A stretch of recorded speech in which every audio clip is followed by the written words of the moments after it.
Oh, boy de, saya apa boy de udah kan lama depan. Shoot nak ha, arem sang yang helai, ini rel de boy la olah. Hai sang nak cakap apa ya makan lalu shoot ada ni pokan. Trong cái kính thật cần phải bảo các đoàn thôi ba. Nãy trên á cái ngày khác ta cần khan. Giờ này anh bắt thiên cho nên ngày nay lung lay không bị xuống trăng về trăng hồn trăng đi. Tuồng chuối nằm xin đi cần đùa. Bắt thiên rong lục thiên xin lung lay không bị hiền. Bắt thiên cho làm thiên liêm thì hắn na. Chân như là thì cần đủ thuốc sàm này cần đủ bê là gì à? Giờ này hiện all bị bóc anh lâu à, ministry sang thế, lúc này không bị chua à, chút tiền chuan rong bố tủ bèn sang thế, nếu mà cho nên ngoài tất tiền dùng khom, phun khom chuyển cái này thì khác, cần suy mất sự đủ này,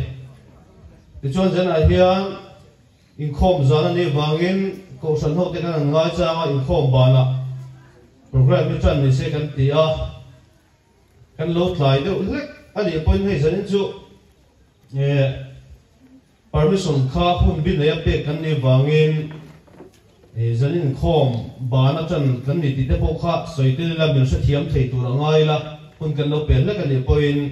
thì các cần soi mất sao đâu này dẫn này anh sẽ thun khất lang lại cộng sản pe là lý do Christian mình chỉ bày cần buộc chưa Zina soi tu pohi ku tak betel center lam pang vang kha kan ya karon so vang ani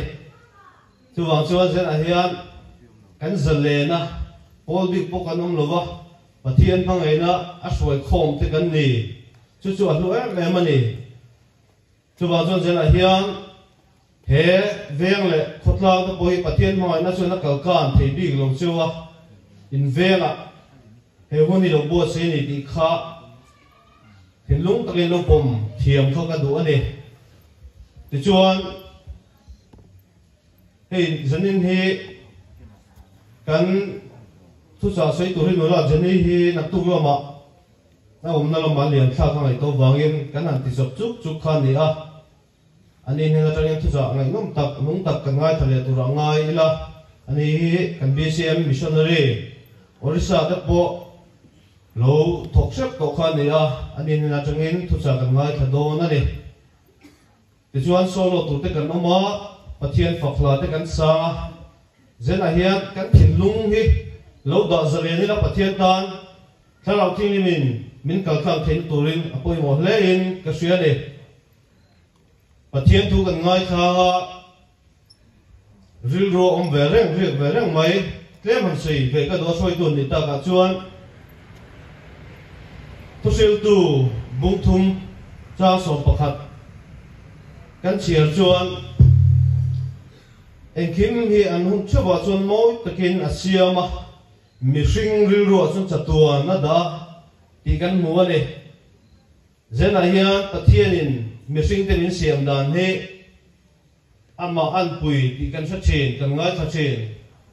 chu mi ama an pui kan ne na chu chatuan mi ni na min pe ne chu a ril le mai a ro pui le mai tu na pathian tu kan ti rik ta kan khan mi hring ril ro chu chatuan na da te ni zela hian thil nong tam tak om pathian na siam te he ran te po kan se kan kala kan e chin an thi ni mai mi hring te ro chu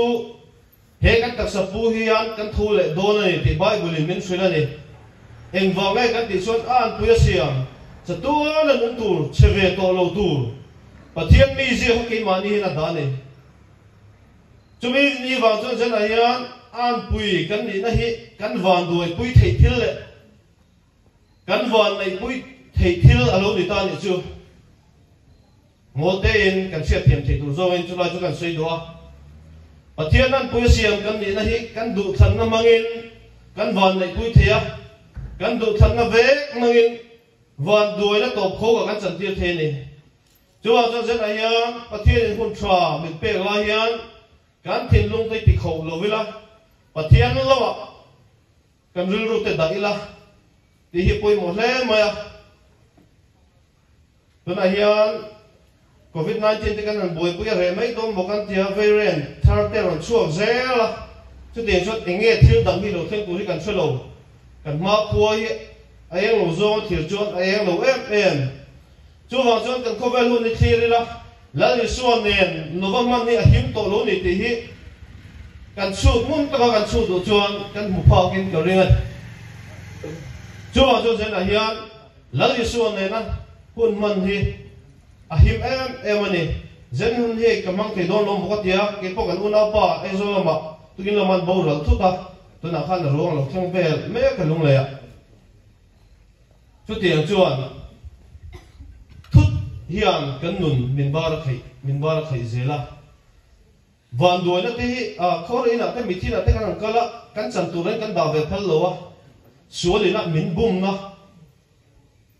nó xuất ra cái này hi mà sẽ là cái rào trên thế ông bốc cái hình kịch mà chứ rào lên cái lom về đó phù min cái lom đó dễ này là đi xuân này nó mang ní khó về ní văn ngâm ông lỗ em từ ngoài tổ chiến chuột tắm tắc là đi xuân cần duy thể đầu chân trụ cái ý ru cái ý ru là thâu ôm xía mò ru là drugs sex cái mang là ôm thâu xía mà sẽ là cái nào chân chặt tuần xem muốn là cái đó này thì hít cái ngày tuổi thêm phật nói là việc bôi em này cho vào cho thế này nhá là đi xuân này nó hun man này hiếm đầm thắc em này không phải là cái đầm lái bốn thì sẽ thằng lấy là thế này anh bắt thiên anh bây giờ sẽ tuần mi cái này này sẽ tuần là thằng là đi xuân này na cái thiên thế nó tụi bắt thiên thì buat xe này thì sẽ thằng lấy là cho vào cho anh thun chọn cái này là nhá bắt thiên về đây là zong đi là Apple thấy tụi mình aban phá cả ông là tôi muốn lên này thì họ dân hen tối tiền cần tiền về luôn đi bắt thiết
kan pathian ne na lom thu kasoya zaina helai muna pathian thu ngai thaturte pathian mi fakle choi moi tura mani inlum kalsana helai khovat noya iswa krista mangai tu local khom zong zong te in zawain kantana lopianga thia thaule la iswa krista mingin chibai kabuk ve ka cheu zanin chu kari ruwa mi panga tal hini ila ti ka du hle maya achan chu he street preaching kalai mek kalsana lalparam chuna wang thau po ni sela kalsan wang wang cheu hi ka she tak zeta theini se mi panga ni la mun sang sanga in semila orisa hunate Mizoram te le mundang danga hian dam chung toy te hi lalpa ta na manzo vek hi ka dua heti ka nun na pakhat jingat po hi ka du tok lo ema chen hian in ti hian min ti china I ha ve thailo mi ten ti china I chaw om si a te min ti china ma se ka chak na ber chu lalpa rong bol hi ni a ka dam na ber po lalpa rong bol hi ani Chuan zanina hian nang le ke hian enge chuan lam tur kan nei le tiro dam kan dam hun chum tur hi eng tik chen nge po kan shil zo ve to lo tur te po kan om theya chum tia anga kan nun der te takara hian nang le ke hian enge kan thupui ber enge nuam kan ti ber enge kan lom zong ber lalpa rong bol hi nge mani cha khai reng boy puya ni tina hun manga phet boy hi ti te khalo in zot ta mai la pathian ko ngai rong bol tura pen chuaka kan in le lo ka kal sana changa kum som na alo ni ta a kum som aliam to a han in kha da emo ka ti tam ve to lom le han ti na ril ru hi pakhat ma kala nei chin laba ka ti tlem zia le ka tho tlem zia le ka in pe na tlem zia hi mai hi ka thin nunga zan in thleng mai hian ala ri a chu bang chuan achang chuan han lau pan that le deuh hleka tun ai lau pan that le a tun anga thanem ngai na nei reng chung si a pathian ko ngai rong bon na tho hi kala du fan ani chu bang chuan zanina hian ho kantan lan lukhum da tha a alal thuam zong sung hip kha a lai chup kheng kalsana wanangil ten an fak nin lo la li so krista kantana hele shi om tuar tura local hi engtin nge kan mangai let ve ang enge kan pek let ve ang ti hi inzot chhila adu ber kan thin lung kan hun hi ania chu zanina hian hei mi kan tam em lo nangin chung ho te chu helai mun ro kal khom te chu chung tiang ru pu chu in ni in ka shia a kalom le ani zo na om thei chan ka duwa hey hemi salem sekhun khwa salem mi ka chan lu kha missionary ve thawani a in lo shianga hemi khwa mi te chuan ani kha poster kal to a natinge nang khaila om vi min ti mai theya ka she thiam na to ga ni e mi jang changina min zo chin ani a hey man mo deuh mai in orisa changin karon ho thuta engma intifel man lawin ti chuanin interview written test kan nei zo tua kabung roate zula a kana te zutel fela chumi nuwa mizoram lama lo honga kana zom le cho tur kania orisa kan zu kalle zok sokaman ho emin nili ninga kan zu thanga ti chuan kan ron le chaule a naktu ka hian pathianin rem atiani chuan ka thona hun tur baptist boarding school chongte lampan turin kanin ruaman ani ti kha zo na om thei in lo zot kherlo me thei boka karon chang ani zena hian kan pathian tlai ngai lo mishing te tana tlai chi ma se ahun taka thleng chin pathian ani zia zena hian ka thin lunga a oma chu ron ti ri ka tum don ani tongchai rol na atop lama hunram chang karon la anga tongchai pui tu re mo pathian tharau thiang lim ta thodan ang azir zelin hun kan hmang don nia in thin lung te in honga pathian lam ngai to na ada a chen tan chon india mobile phone lo khoi pa te hi ol ema ma selal pa ta ni lai huna khovot po poi salavin kan local khom ta sa a kan thin lung zong a pathian in enge zanina hian ei tur min pek zena kan chokil ho tur tharau cho kan kil ho tur a hian kapuar lo palang ti lawa thinlung zong zong in honga ngai tha a pathian lama kan ru kan ngei to na te da turing ka som tu chewa abik takin hei ve sang sanga kal thangte atira tanga street preaching kan dei ma tang to home crusade kan dei tang to a chol manglova absent mi alawan kal te po inom karinga a chen chu zanni khate ma chol te chu te anga hei khakhat don ang chu ni ta pathian khongai na pathian ram chul na wanga kan wa vel na hi chung tiang ho zong zong te po chu atharin zanina hian in ti chak thar leila ka duwa kan ti to kha chu zial felina oma record fel vekania athar zel hi ngaya kan me ma pa pen athar zel in ramala ka tuma chu wangin ke ni point athar zela enge ni he in dona kharau in dona huna hian in ti chak kan ngai ni ti kha ka soinon le duwa tin se thun khwa mi puite mi lo don sonna lom thu kan soi tak zeta zan in hi atop zana ni don lava la chun zom le zel turani a ti khanin kan program tele flyer te po kan in thon theina tur khan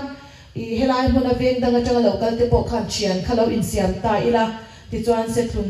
khomi pui te po ina min non join theizel na tur khan ti kha thuma thui de takin kan nei do ani chu pathian tu thiang hi milo ngai thang u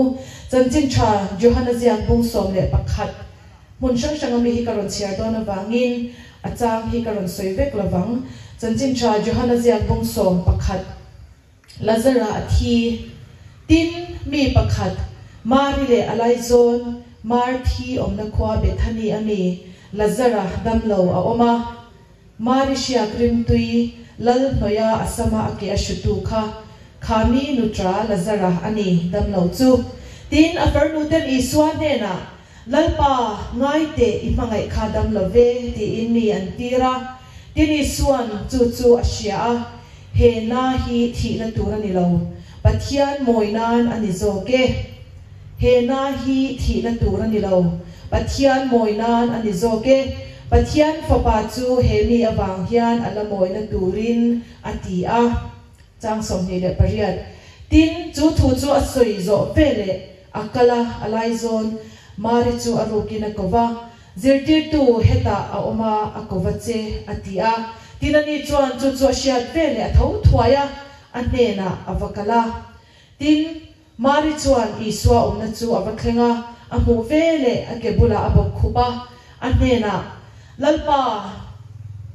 heta omni la chu kanutra athilo tur atia tin juda ti chuan ente u lazara hi avalo hmangai emve antia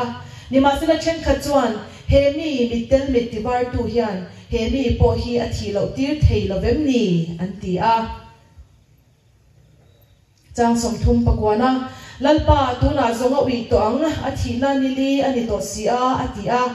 iswan anhena irin chuan pathian ro puizia I huang katilo chemni atia chuti chuan lungchu an choi sona chang somni pali tin mithi chu akut ake khan puana tuam chungin alo chuak ta a mai po in shuk na puana tuam ani a iswan anhena phel ula kaltir ro atia atu thiang him kan ti ri te lalpan kan zawai ta na tharin mal min som sakro se Tlemin khovat noya kan te wa na re deu hlek to wangin ka shok athi pa achangin ron ping ne deu thut china ngai thla ka nom lo zeu po in mi lo shethiam do nia he thu hi thular takalia engeni a film ang te poin kan ena now pang te po in cartoon animation ang te poin kan ena tin orisa huna te po thon thu angin kan in zirtir loi china zeina hian he mi mang hian lal pan zirtir du min nei chu ani tini suan chu chu asia he na hi thi na tur ani lo pathian moina na ni zoke pathian fapa chu he mi awang hian ala moina turin atia mishing te hian natna kan tok china har satna kan tok china mang an na le beidon na te kan tok china achang chuan pathian ti tu da pathian shem pathian bua ka te kan ngai fo china ni ma se ring tu te chau lo po amak no tuka he khovela mishing cheng te hi mi lulul tak mai kan nia mani lom zong mani duang zong diak diak ka thila thena mang ang nia lo thamuang em a pathian ma mo lova thamuang ta ka om chin kan nia ke nge po full time rombol tu indian missionary in ram thima te ka fe chuak china chu ta po chuan ka lo hlim dewa ka tha muan deuh chan hi chuan pathian le na hun hana hanin kom mel te hi ka lo in kha da le fo china chuwang chuan kan nuna hian har satna alo khen hi pathian in rem min ti sak china chu pathian ro pina le pathian moina na lo ni fo china ni zena hian inuna har satna to lai mek ineyem mang an ru riau na ineyem beidon na ineyem zena hian ka shia tir du chu pathian ko na che ani pathian in khami mang khan ama nai tura adu wang che in khang har satna te kha ichunga thlan tir rem ti ni ti hi ka shia tir du che a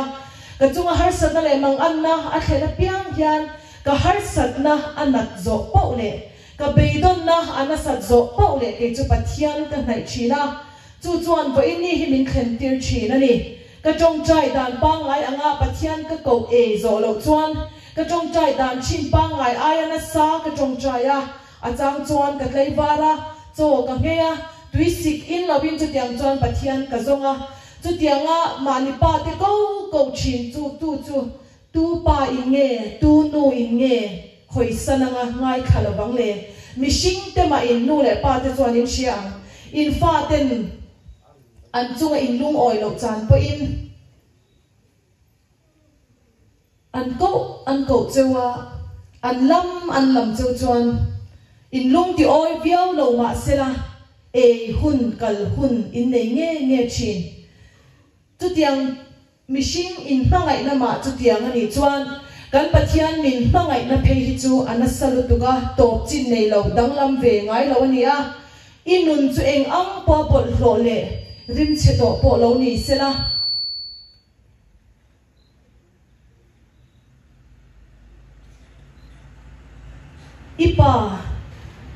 ipathian i thei na zong zonga i zona i riru zong zonga i ko ani phachuan zeina hiala thang nge don che ni ti pathian mingin ka sia tir du che ni helai mona kan ho chu asoi zo ve le akala alai zon mari chu arukina kova zirti tu heta a oma akova che atia tinani chuan chu sia ve le tho thuaya anena apakala zeina hian lalpana ko I om na muna ta lalpan enge moniti tur nei mason ture mo sim tur nei mo I om karinga marin enge ti kan ti chuan lalpa ko na o asiat vele a tho thuaya ate na avakala ati pathian ro puizia le pathian thil ti theizia muturte kan thinlong dam na turle kan natna ta kan lo dam theina turatan chuan lalpan min company ti kan siat ruala kal thuai hi ani ti hi helai thuai hian kan muchiang ema har sat na ruama iding ani mei theya I be dongin imang angin natnai na tlak buak che ni mei theya I chung ko phurit I phurmek po ani mei thei zanin a hian lalpan a ko che ni ti ka siat tir du che a mari po a thau thuaya a kal thuai ang hian zanin a hian I pathian ne na kal thuai la man mo takin naktuka tilavin zan ina tun huna nge hian lalpa lo kola kadu chea chuta chuan lalpa ro puizia mari na muang hian I mu ve nge dona ni ti po ka share tir du che ni tin mari chuan I swam na chu batlenga mu vele ake bula abok khuba ane na lalpa heta omni la chu kanu tra thilo tura ti a achang chuan tiro u kan tong trai china lalpa kan ko lom china enga tinge kan tong trai la chan lo chin kenge po hinia kanau pante ta kanu le pa min dam pui reng theina turata na zan tin bang la patong trai chin kania pasal te kania fanau te kane ma lo chula pa kanu le ka pa nun na himin zwa sakro ka ti china ka ngen chin pathian yan ka tong trai na achan lo top hi ka shingai lawa achan da ne ro chu ka du da na ni vek kher lo china ti chuan kum sang ni le som paruka ka chong trai na chan na ka du lo dan deuh mai in pathian min chan saka ka pa nun na min lak saka ti chuan ka vui chu ka tingam lova ka tong trai thei tamia lo meya ka dil che a min pe lova ka du da nangin I thlen tir lova mi thi po kai thau thei tu khan ka pa nat na khumata I ti dam lova lalpa ka ron be to don lo che ka tia an tong trai a vui na program an man lai po in ka pa ina aboral dona soi chu ka boral chep to a ka boral huna hian chu ko ayo in thu lo so yang che atia arin beber khakania arin beber khala klak lo ber ka changa ti chuan thu soi lo arwang nia po biak klak lovin ka oma drip min khaya ka taksa chau chepeka engma ei thei lovin chung tiang chuan ka hun ka manga ka vui chu ka tilawa ma se ka lunga oi lova pathian naka ka lom lovani ti chuan kum tam ala liam lo na chungin tun huna ka shat fe tak em achu ka pa bo ran huwa khan ka lom to ngai don la pe mo ka tia ka pa ngai re khan ka chopanga chuni le zan khwa ka vui liam to don ani hi ti in ka nu na be dong em a ama ero chu tuna ka shat chian tak em achu tun huna hian ka pa hin lung damin ka bula lo om chu ni se vo inia lalpa rin chana ke ka pen na tam taka hian ka lo pen don lova ka lei pa ka pathian kha ka rin em chinani a engkim zin don pon ni ila ka zin be zong min en fel sak tu ani a ka chua khle ka khoi lai ngei thlen to khoya ngei om pathian ai chuan ka lei ka pa ka pathian zo ka kha ka lo pathian china achunga ka in phat em a har satna khen chuan eng tiklai po in a in pe renga min chan pui turin pa fa ve ngoi hi kania khang zong a khan pathian be pasalavin ka har satna te kan nuna mang an la le be don na chan pui ka ngai chan te alo khen po in ka pa ka kol ma saber china abula ka bula omlo ma sela phone mangten a the angarangin ka pa kha chan pui na ka dil china ni ma selal pan ka pa min lak sakta ka chuan ama hi ko lo thei lovin lalpan min siam ta ama lo chu hele ya hian pa reng ka nei lawa wana po pa reng ka nei lawa ni ti min shat tir china hi chuan enge mo har sat na te mang an na le be don na ka to chan po in ka lei pa biak tur om ta lo chu ama lo chu be lo thei lovin min siam ta tun chuba orissa achanga mizoram ka ron hole dong po hian mel ma pa in ka pa ngai na kha re lo te chu mi ron pe a konga ka kallai hi ka chopa ka pa ka ngaya han rona thu ron te la kha ka chak em a chu ta ka thin nonga pathian thu lo lut chu ipa ai ko zo lo vem ni ipa siam tu le pe tu che kha ka ni lo vem ni ti hi aron ri dot me a ti chuan ka sak em a lalpa mi ngai dam ro ka pa khanang ma min pe ka ni anang ma siam ani asiam tu zo ka belawa asiam athil siam ka lo ngai le wangin lalpa mi ngai dam ro ka tia ti chuan ka mit tui ka shuhula lalpa entin nge decision ka siamang entin nge thuk na ka siamang ti in pathian chu ka dor le ta zo ka chu bang chuan po in ye yan thi na wangin in pui I pasal ipa ifa inu ani emo I chhum te thi na wangin ina ve chinem zena yan ta sia tir du che chumo lalpa tel lo le lalpa aya kanin nga na hilalpan min sia sakhi phal em china ni ama rim tu te hi acham chu ari nom zia le athil ti thei zia kan mu thei na tur chuan hele ya kan thil nei te hele ya kan ngai hlut te hilalpan min sia saka min lak sakhi a phal china ni chumi huna chuan aro pui zia min mu tir china chumi chuan pathian thil ti thei zia hi tem lo thei lo le she lo thei lo min siam china ni pathian min fakinom ro se zaina hian lazara po kha athi na ni li ani to a mishing aya chuan a ui to a choi to ang voine hian mishing aya chuan I ui ani mai theya lak kak lo nang ma ngaya nge po khan I lak kak lo wa swal ina apwar be to rei tak po I lo ni mai theya rui lo awanga dai kilkar shu ta om chin po I lo ni mai theya mi te pula po ngam to lo khoparim chia in ngai mi te po ina rim chia an ti che po ini mai theya I chung te nge ina an pom to lo che khopa suala wanga hliam tuar me po ini mai the ni ma se zan ina hian ka sia tir du che chu he kan mishing ngai dan le mishing te kan hu dana chuan chu chu thudik ani mai theya ma se thutak la li swa Krista iro chuan ti dang lam theilo anei lawa ahun taka kheng chin kan pathian mishing te ngayan nili po atlai chin kha ahun taka kheng chin kha alangai rengani ti ka sia tir du che ni zena hian in lamlet nan khwat lai to amo iti mai theya ikum atam to a in lamlet a so to lo rong po ka bol man tak tak to chuang lawang kan ni hi kan ni lo mai tiang iti ni mai thei ma se mo zangina hian kan pathian hian mishing hun chiar dan angin hun a chiar ve lawa mishing te ngai to phak ba mishing te hi asiam kan ni a van ka chut pha he le hi ka kenya chanati chung tiang kho pa pathian lian le pathian ro pui ka om lo na hun tu na hun birwa om em ni ati khoi ma hi pathian om lo na hun na om lawa thil ti thei lo po hi anei lawa kan pathian len zia le aro pui zia hi zangina hena tharin lo shiana anen pan tu te ama ring tu te chu anwal phau lawang ti in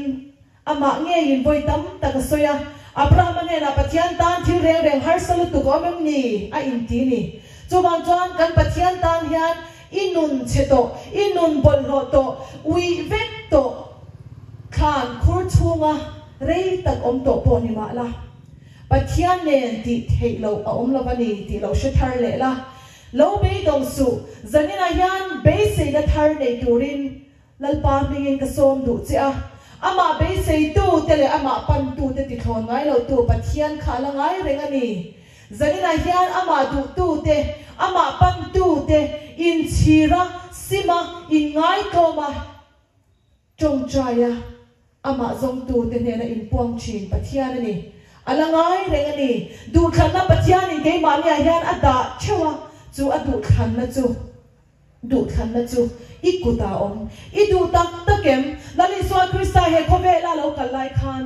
ama ti dam du dam lo an lo shwai te kha lali swan ti hana zot kher kha amak ka ti china ti dam idu emati ti dam du ina ma an pan amureng ma se lali swan zot non khat acham chu I thin lo zong zong lali swa Krista hi ringem idu tak zetem ti hi apoi mo em ani zanina hian idu tak zetani chuan ala kai lova hun cha ani azan in hi tun hun hi hun cha ania in lam let na hun cha ni idu tak zetem idu tak takani chuan lazara kha lali swan achapa lo chuak ro ati khan mithi athuam zong song ne puan la invest vek chumin khana ta aron chuak chumi ina minzer tir chu tu no la hian iswal zong zong te ri hlo ngol ve te po ini mai the chung zong zong apel vek khuna la li swa Krista hi pan tur ni lawa ini na angin khana ta lo chuak turin la li swa na som che ni ifel hun I chat hun iti ve hun I nga chuan mo nang mai ni fel chuak zo lawa lazara po khan kha mithi an tuam chin na mithi puan kha mai nen phel thei lawa lali swaron pan topani zanina ya lali swana to cha ini na angin iom angin lo chuak ro ati cheni zanina ya ni ron chuak ngam donem lali swana ko cheni ti ka shat kin non du cheni zanina hian lung hilum som ro ati te chu ke ma ni hi kan ni a zaina ya ni ne la kan ron ava he lung ni mami lung ri tak kha than khala zaran aba in lung kha lung som thei la ba chu bang in nang pai ni lung som thei la ba ma se ami te la li so la ka wang khan zaina ya ni tan he lai bu na hian kan ron kala lung chu kan lung son ta isheto ani iti ve tur chu thong la ron chuang la li so na ti chei lo pang mai ro zamina hian idam tuem kha thi na monata kha khan thi mata khai ron chuak tuem idu phat chuan la li so la zara kha na ta ni li om to ui to choi to tura mishing te na kan ngai po kha adam le ani chuan nang po atilam du cha kha rui lomi ngai na zong song te piang thar angai lo om na te rong bol tu angai lo om na te mi te ngai a chuan thave viau hi ni om mai theya ma se inu na thamuan na inei si lo na ata te pathian to tak tu ra in pe chuang si lo ba ma ni in thamuan chop te mi te mua piang thar om taka om ve na la ka ta te kha zaina yan lalpan lali swa Christian ron chuak ro ati cheni zaina yan I tuani chuan I dam don I du than na ni ti khazalina yan ka sha te du cheni pathian ma ko ni chong chayang o hallelujah amen hallelujah hallelujah amen isu kan lo me hallelujah amen if ming thil ti theina bangin zaina yan tharim lom thu kan ron shilatche zena yan I mi te swalina apor be mete khan khur thuk tako mete mani chuak thelo mani intidam thelo mani sim thelo mani khamwang zo lo te lalpa helai mura yan kan lo kal kho mani lali swan lazar nena lo chuak ro thoro lo chuak ro ati angamin ko na o zan ina angai renga min la ko pangin zanina yani mingro pui kan fakalom thu kan shilche I ko no haidira la basanina hian lalpa kan ma lungom chui lok santo no hian kan ti ve tur kan ti ngam theina turin huai sen na kharau thianin chu kan ne na hian lo thleng ro se hallelujah amen lom thu kan shilche lalpa swalina por be mete zanina hian I om na huna eng harsat na nge inay eng purit nge ipur mek lali suan siyat pui lo tsenay lo sin lali suan tor lo lali suan siyat lo eng mahe kovela hiyan tortura om lo Tubangin itor lai mek kalali suan siyat pui lo tsenay anat dan zong song te a harsat zia le a shiam zia kha shat pui tek che ni zaina hian ti dam idu em ati che idam tu ni chuan zanina hian nazareti suwa Krista min lo tamang che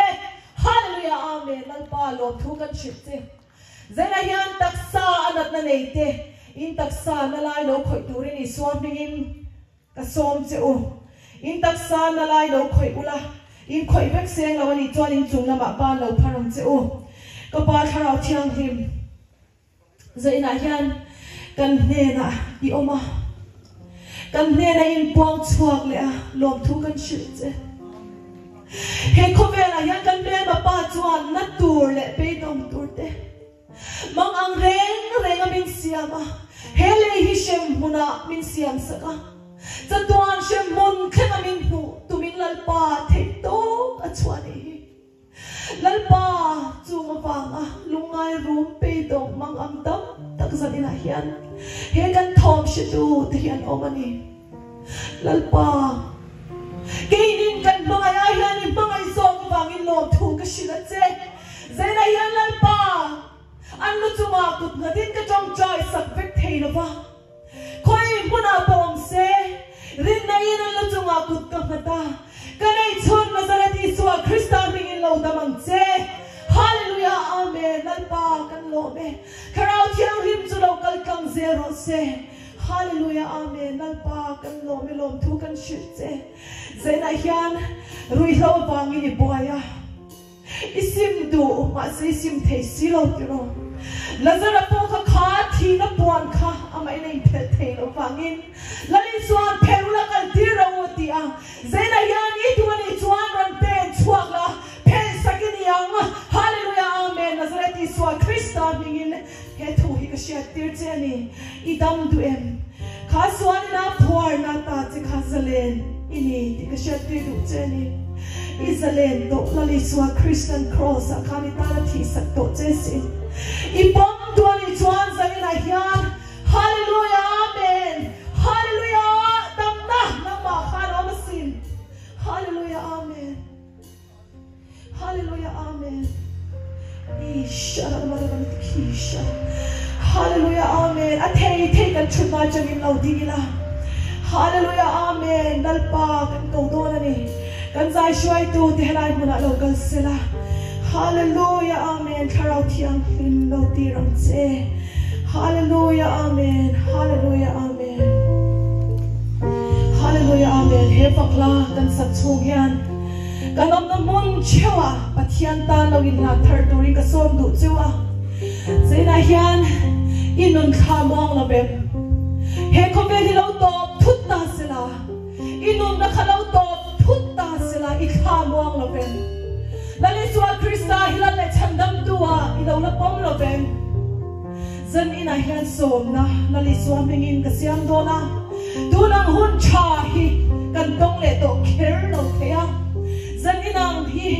kan hu le to kher lo mai the ni zena hian he fakla kan sak chung yan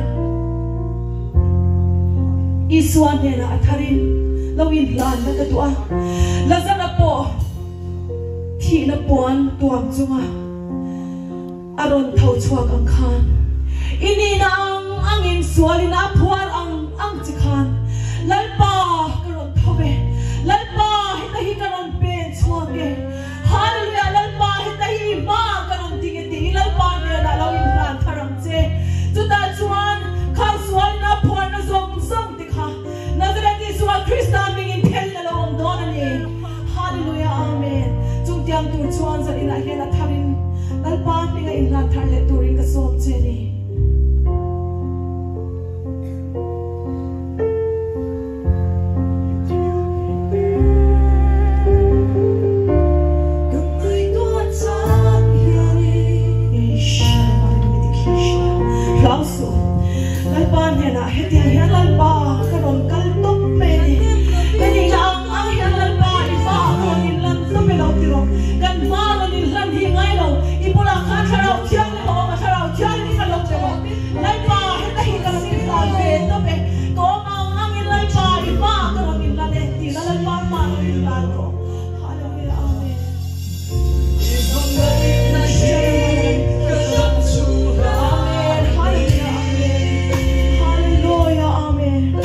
Amen.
pathian he na kan zawain kan om na hona khan kan in lan tharanga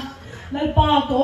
angin iban thei turin ikal tlang na ni turin lalpa za ina hena tharin karon in pe a mi ten eng tin po min lo soi sela mi ten eng tin po min ngai don sela lalpa na ma min ka chan katang zangina tang atang chuan lalpa itan kan mun na hi karon lan tharani ti in pathian tan kan in pe thar le anga kan ti to kha chu kan ti to le a lalpa zangina chang chuan tunai an nasa zog le tunai a chanem ngai zog kyan I rong ka bolang kan ti anga a chanin lalpa zangina chang chuan heng ka rui lo ngai chinate heng ka zug le mom ti chinte na ma te lo minom ke tu zong song te hilalpa helai muna hian ka ta thari tan karon in lane iman thei turin te in tununa hian kan zabai pathian lo ko wang u pathian ne na in lana ui chong trai ro lang u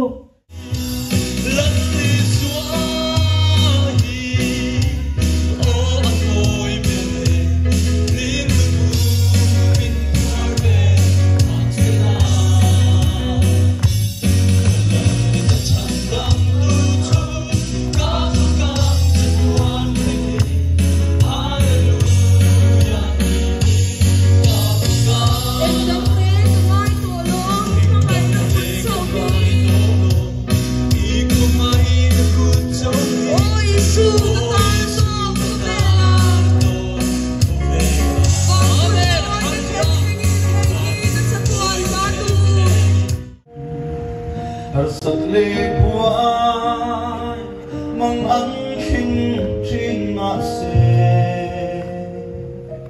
muôn tiếng căng nát ý áng chu muôn đất khi rình thả mùa ya muôn tiếng mình cho yên chi mình trôi sang